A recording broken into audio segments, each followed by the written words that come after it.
Pitanje, imam insana kojeg plaho volim, ali je jako volio. Ja sam našla tako na portalu jednom za šta se uči određena sura. Sada bojim se da ako je nije tim da proučim recimo suru Mu'minun 7 puta, zato želim nanijetim za ovo, da li sam se time griješao. Prvo, znači, ko želi da uči svoju vjeru, mora znači znati odakle uzima vjeru.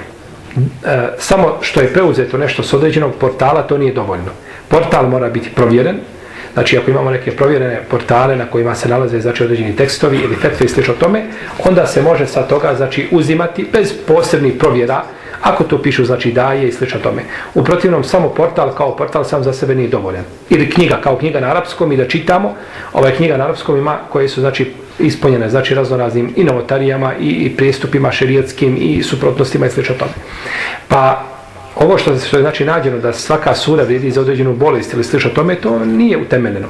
Kao ni vrijednost određenih sura. I puno su ljudi izmišljali vrijednosti sura, znači da bi u tom pogledu poticali ljude na učenje Kur'ana, što je bilo zabranjeno i što je u stvari tretira se znači iznošenjem neistina na poslanika sallallahu alejhi ve sellem.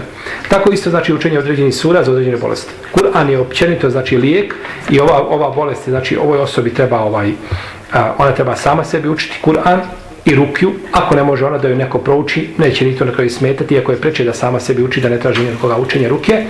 A ako vi želite nešto dobro raditi, onda činite Allahu dovu. To je najbolje, znači svoje ruke dignete u zadnjoj trećini noći između ezana i kameta, kada pada kiša, kada je čovjek putnik, i druga znači vremena kada je dova, kabul, i nakon toga zamolite Allaha azza iskreno da podari zdravlje toj osobi. To je ono znači što se traži od vas. To je ono što se traži, to je bolje znači od bilo čega znači drugoga.